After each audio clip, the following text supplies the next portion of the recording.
Em nome do Pai, que me criou, em nome do Filho, que me resgatou, e em nome do Espírito Santo, que me santificou, divina vontade, reina na minha vontade.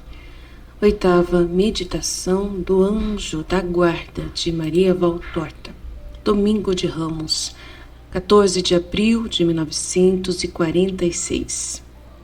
Azarias diz: a leitura que precede a bênção das palmas não faz parte da Santa Missa, mas faz parte da liturgia de hoje. Um dia, no início da sua instrução do Santíssimo Senhor Jesus, ele disse-lhe, nas páginas do livro, na história do meu povo, os acontecimentos do futuro estão ocultos sob figuras e ações. Geralmente as pessoas aplicam a figura das palmas de hoje às 70 palmas do oásis de Elim. Mas meu Senhor concede que eu possa instruí-la sobre a verdadeira figura da leitura de hoje. O povo de Israel, depois dos tempos sagrados dos patriarcas, que poderiam ser comparados a terras férteis, ricas em todos os bens, se corrompeu, tornando-se um deserto estéril, onde apenas raros oásis e fontes ainda mais raras demonstravam que nem tudo tinha morrido. E como um lembrete da misericórdia celestial, atraiu aqueles que estavam perdidos, mas possuíam boa vontade em torno dos espíritos solitários dos justos de Israel. Os patriarcas, juízes e profetas, os grandes reis de Israel, os Macabeus, Judite, Ester, Joel, Tobias, Neemias e os santos. Essas são as palmas e as fontes que se erguem de forma solitária no meio da aridez desolada da consciência de Israel, que ingrata se afastava de seu benfeitor, esquecendo-se de sua ajuda. Aquele que havia dado aquela terra anteriormente prometida, cuja rica beleza ultrapassava todas as esperanças dos patriarcas ao seu povo, descobriu que sua terra era assim. O Cristo a descobriu quando desceu para cumprir a segunda parte das grandes promessas feitas a Abraão, isto é, depois de ter dado a ele e a seus descendentes a terra, vista na visão e uma posteridade mais numerosa do que as estrelas, a promessa que ele receberia, o Messias, nascido do ventre de uma filha de Abraão, para redimir o mundo.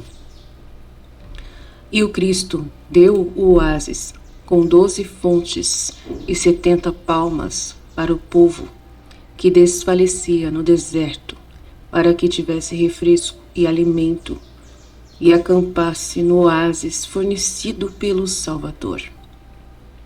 Um verdadeiro dom do Santíssimo Jesus.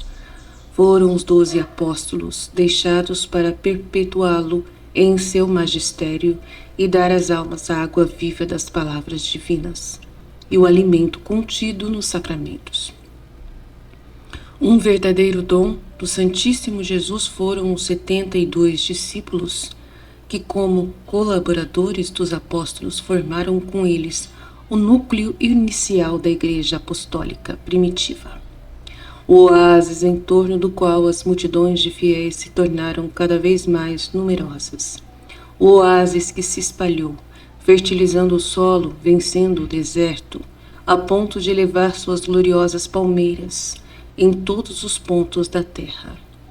Veja esta verdade na primeira parte da leitura, neste momento do Êxodo, e nunca seja como o povo que, quando perto das fontes e palmas de Eli, se queixou deste dom de nosso Senhor Jesus. A segunda figura, o pão do céu, o maná que o homem não poderia imaginar ou exigir, que o homem não poderia dar a si mesmo, mas que o Senhor Eterno dá liberalmente aos seus filhos para que não morram de fome. O doce sabor branco. O maná é dado em tal medida que haverá o suficiente para todos os que desejam se alimentar dele todos os dias. E somente a rebelião contra os mandamentos de Deus, as inflações da lei, o fazem mudar de alimento sagrado e vital para a corrupção. Não por si mesmo, pois é incorrupto, incorruptível e incorruptível, como aquele que nem mesmo a morte corrompeu, e que é ele mesmo, com o seu corpo e sangue, alma e divindade, como foi em seus dias na terra, mas torna-se corrupção por ser recebido na falta de amor, no pecado, pois maldito é aquele que dele se alimenta, no espírito de Judas, o inimigo da obediência e justiça. Reflita nas palavras do Deus Santíssimo, e assim posso testar se ele anda ou não segundo a minha lei. Na verdade, ele que se alimenta da Santíssima Eucaristia, alimento que não é dado aos próprios anjos, mas que o amor infinito dá aos homens, não se santifica, mas permanece como era ou regride a um estado pior. Mostra que ele não está caminhando de acordo com a lei, pois com sua alma obstinada em falta, mas ou menos gravemente, ele deve tomar aquele alimento, visto que tal alimento não vem para transformá-lo. Eucaristia e boa vontade. A Eucaristia, o amor de Deus, e a boa vontade, o amor do homem, quando unidos, só podem produzir santidade. A boa vontade limpa o terreno do que poderia tornar estéril a semente santíssima que germina a vida eterna. A boa vontade coloca sobre o altar o que serve para consumar o holocausto, isto é, o que o fogo eucarístico pode inflamar, queimando o homem material, para acender o espírito, purificá-lo e torná-lo ágil, como uma chama que tende para o céu, elevando-se com seus raios e seus perfumes para o céu, para se reunir ao fogo que o incendiou. Fogo com fogo, para a união do amor. Mas quando falta boa vontade e a desobediência está presente, isto é, um estado de pecado, o que pode fazer a Eucaristia? Nada mais do que o maná, quando recolhido de maneira contrária à ordem de Deus, torna-se prejudicial em seu efeito em quem o recebe. Nem na manhã falo apenas dos verdadeiros sacrilégios, mas também dos mornos e dos orgulhosos, que se alimentam da Eucaristia por hábito, dizendo virtualmente: somos nós que mostramos isso, condescendência para com Deus.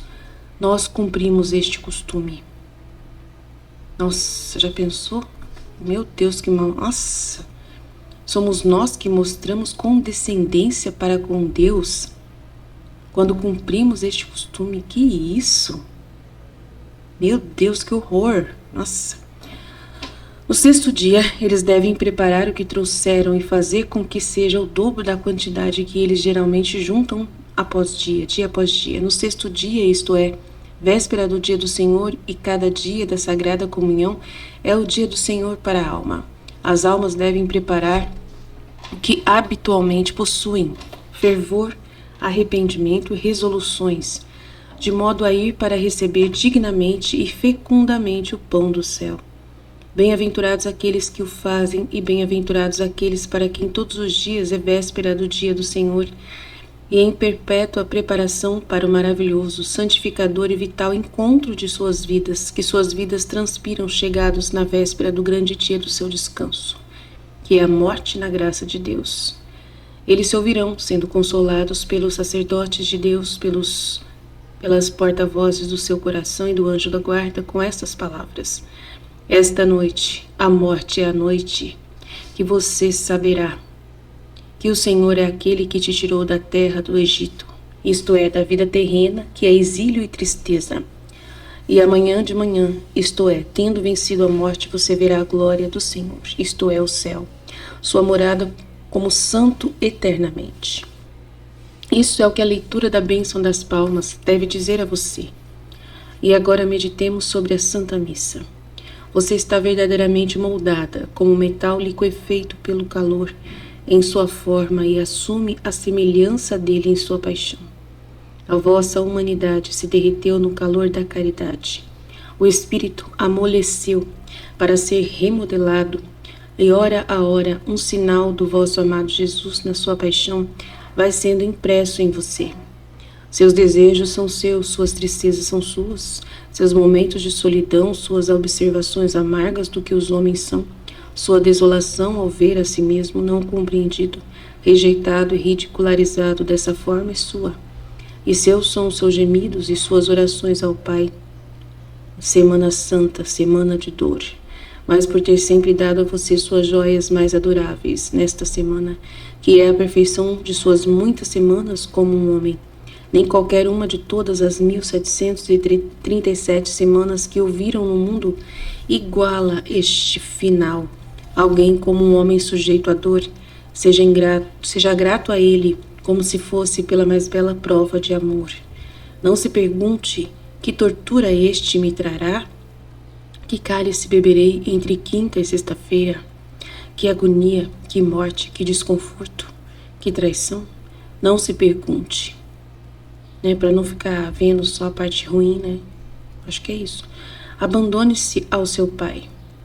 Uma hora será poupada a do abandono de Deus. Então, para você ver só a obediência de Jesus, né? Não vê, acho que não vê sofrimento só de Jesus, mas ver o abandono de Jesus na obediência, né? Ver o amor, ver a doação dele, né? Você já o experimentou quando foi necessário ir ao socorro das almas levadas ao desespero e restaurar o céu e restaurá-los para o céu. E essa tortura não é repetida 2 vezes. Não entendi o que ele quis dizer, não. O 6º dia, isto é, véspera do dia do Senhor, e cada dia da Sagrada Comunhão é dia do Senhor para a alma, deve ser no 6º dia da semana, né? Sexta-feira. As almas devem preparar o que habitualmente possuem: fervor, arrependimento e propósitos, de modo a ir para receber dignamente e fecundamente o pão do céu. Bem-aventurados aqueles que o fazem, e bem-aventurados aqueles para quem todos os dias é véspera do dia do Senhor. E em perpétua preparação para o maravilhoso, santificador e vital encontro que suas vidas transpiram chegados na véspera do grande dia do seu descanso, morte na graça de Deus, eles se ouvirão sendo consolados pelos sacerdotes de Deus, pelos porta-vozes do seu coração e do anjo da guarda com estas palavras: esta noite, a morte é a noite. Você saberá que o Senhor é aquele que te tirou da terra do Egito, isto é, da vida terrena, que é exílio e tristeza. E amanhã de manhã, isto é, tendo vencido a morte, você verá a glória do Senhor, isto é, o céu, sua morada como os santos eternamente. Isso é o que a leitura das bênçãos das palmas deve dizer a você. E agora meditemos sobre a Santa Missa. Você está verdadeiramente moldado, como metal liquefeito pelo calor em sua forma e assume a semelhança dele em sua paixão. A vossa humanidade se derreteu no calor da caridade. O espírito amoleceu para ser remodelado e, ora a ora, um sinal do vosso amado Jesus na sua paixão vai sendo impresso em você. Seus desejos são seus, suas tristezas são suas, seus momentos de solidão, suas observações amargas do que os homens são, sua desolação ao ver a si mesmo não compreendido, rejeitado e ridicularizado dessa forma sua, e seus são os gemidos e orações ao Pai. Semana Santa, semana de dor, mas por ter sempre dado a você suas joias mais adoráveis nesta semana, que é a perfeição de suas muitas semanas como um homem, né, quando ele estava na terra. Nem qualquer uma das suas 1737 semanas que o viram no mundo iguala este final de suas muitas semanas, né? Alguém que, como um homem sujeito à dor, sendo grato a ele, seja grato a ele como se fosse pela mais bela prova de amor.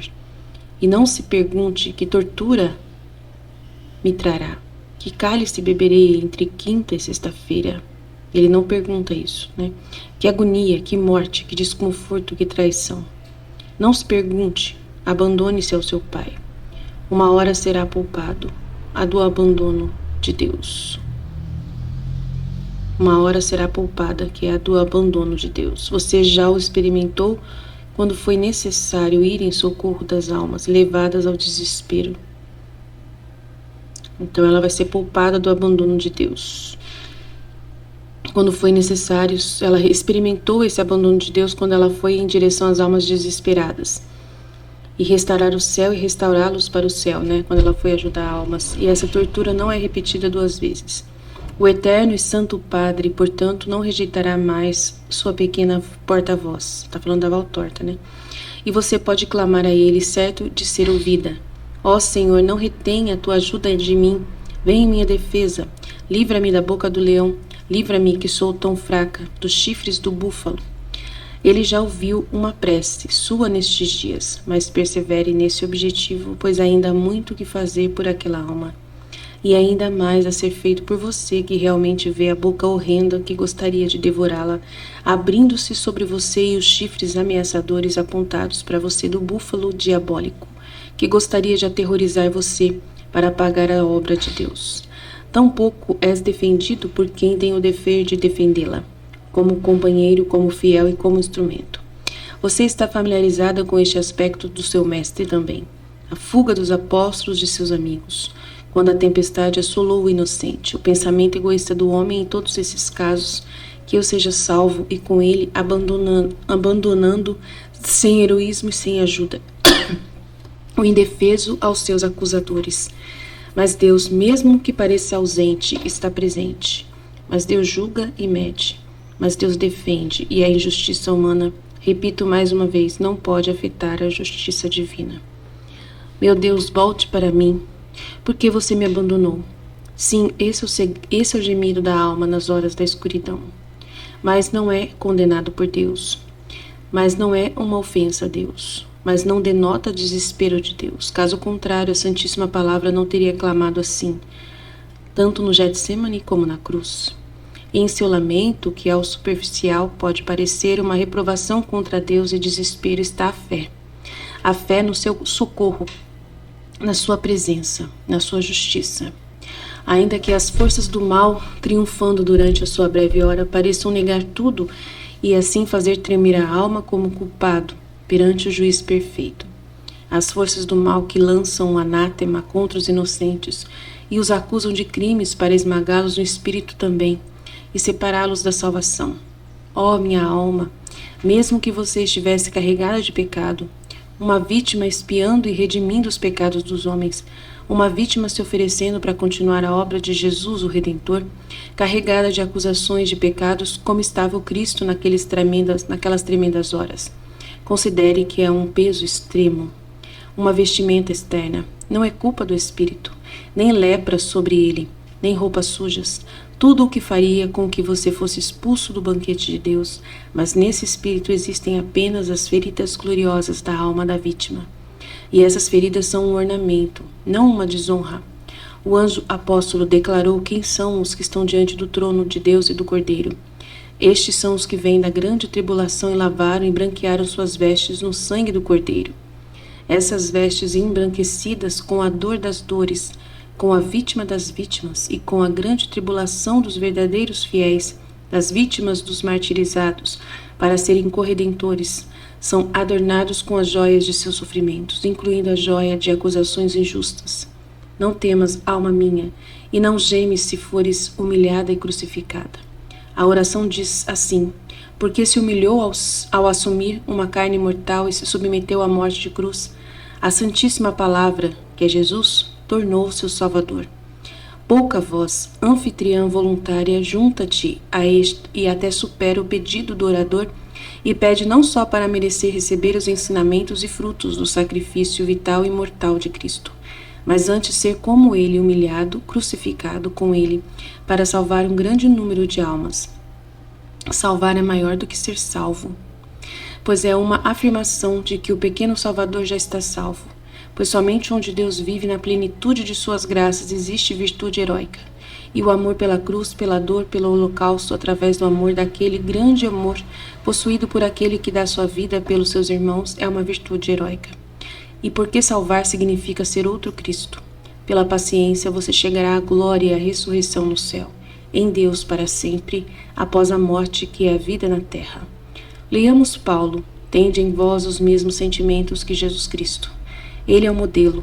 Paulo não diz o mesmo que este ou aquele santo, ele diz mesmo Jesus Cristo. Cristo disse: Seja perfeito como meu Pai Celestial é perfeito. É óbvio, mesmo que uma reflexão humana reta, que mesmo que Cristo fosse apenas um grande profeta, ele teria sido o primeiro a se esforçar para alcançar a perfeição do Pai, de acordo com o que ele ensinou.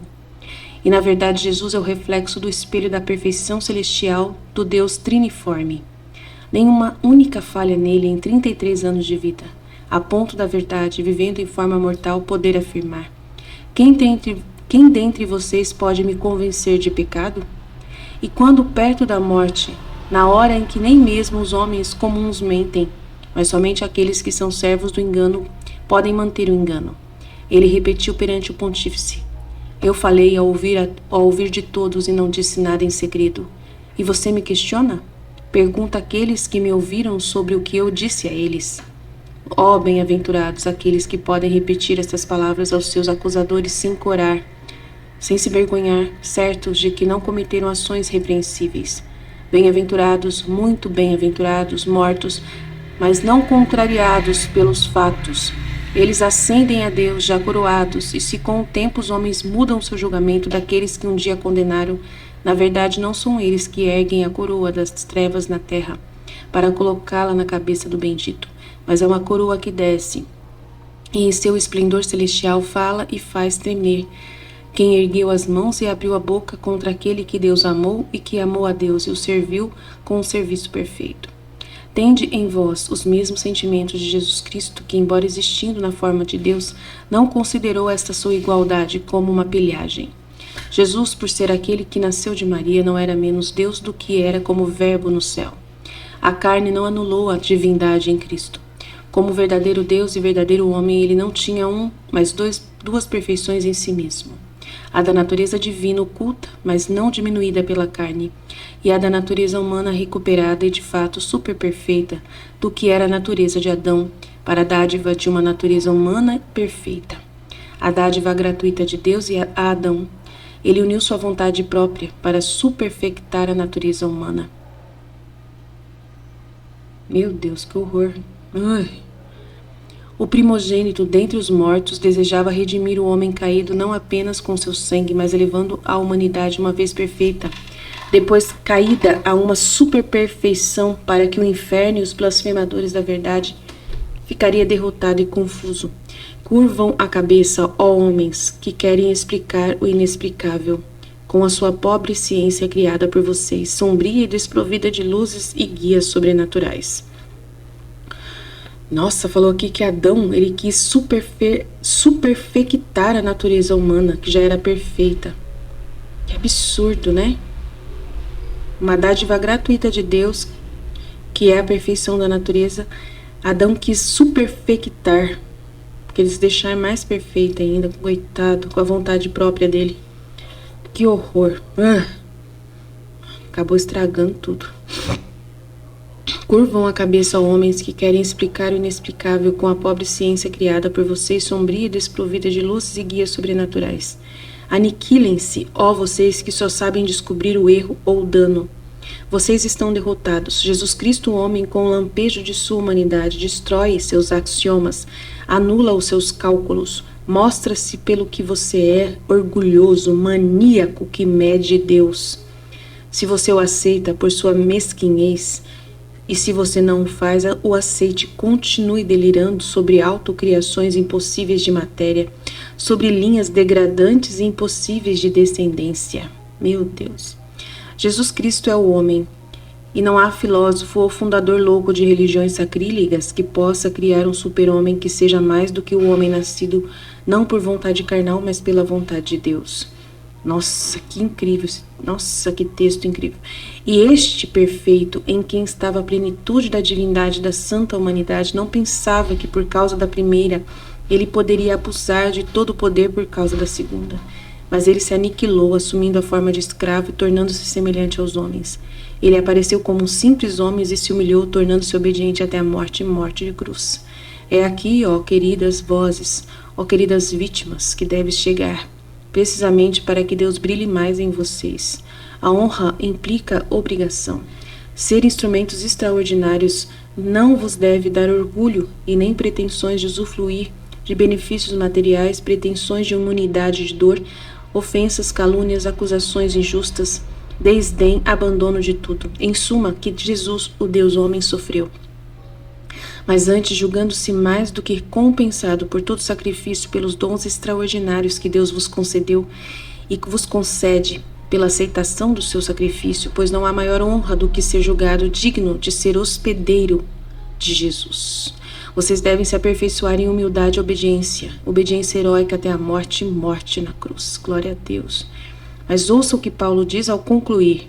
Por esta razão também, porém Deus o exaltou e deu-lhe o nome acima de qualquer outro nome, de modo que em nome de Jesus todo joelho deve se dobrar no céu e na terra e no inferno, e toda língua deve confessar que o Senhor Jesus Cristo está na glória de Deus Pai. E a luz se estabelecerá na glória com seus escolhidos, enquanto as trevas engolirão as trevas.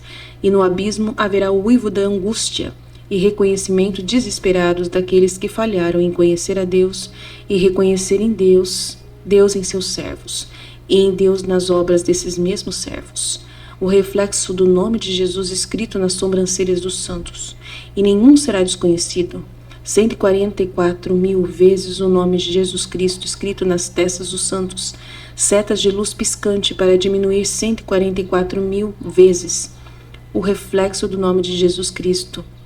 E nenhum será desconhecido. O nome de Jesus escrito. Está repetido aqui. Querida alma, vale a pena sofrer a cruz por esta hora? Põe a tua mão direita na mão do Cordeiro que sobe ao seu calvário. Deixa-te conduzir com sua aprovação para depois seres acolhido com honra, onde depois os marcados com o nome de Jesus aguarda a hora da revisão triunfal. Como o Senhor é bom para os retos de coração, como Ele é bom, mas fique acordada, vigie, para que os seus passos não se desviem do caminho e seu coração não se desajeite contra a justiça ao ver o triunfo momentâneo dos pecadores. Cristo também viu e chorou, gritando: Eu clamo a você e você não me ouve. Mas nesta hora sou um verme, não um homem. A desgraça dos homens e a escória do povo. Todos que me veem zombam de mim, murmuram com os lábios e balançam a cabeça, dizendo: Ele esperava no Senhor, que o Senhor o liberte, então e o salve, porque ele o ama tanto. E eles me despojam depois de me ridicularizarem, e dividem meus bens, tirando partido da minha verdade, quase como se fosse uma questão de aposta. Ó santa modéstia do Senhor Cristo! Não só por causa da cobertura da carne deixada descoberta, mas por causa da verdade maltratada, zombada e alterada, para torná-la ridícula e sacrílega. Meu Deus, que forte isso aqui! Como a obra de um louco ou de um demônio. Tua tortura, instrumentos extraordinários crucificados, tua tortura. Tu esperas alguém com respeito e compaixão e não encontras homem que te console. Pedes caridade e não te dão. Te dão fel. Vós implorais pelo refrigério de uma palavra fraterna, de santa compreensão, e eles dão vinagre para aguçar a dor de suas feridas. Proste-se e ora com o seu guardião, o seu anjo. Pai, se este cálice não pode ser separado de mim sem que eu beba, seja feita a tua vontade. A grande palavra que muitos que são severos com seus irmãos são incapazes de dizer no que diz respeito a eles, mas diga você mesmo, para inclinar o Senhor ao cumprimento de seus justos desejos. Abençoemos o Senhor, graças a Deus, glória ao Pai, ao Filho e ao Espírito Santo, como era no princípio, agora e sempre. Amém. Fiat.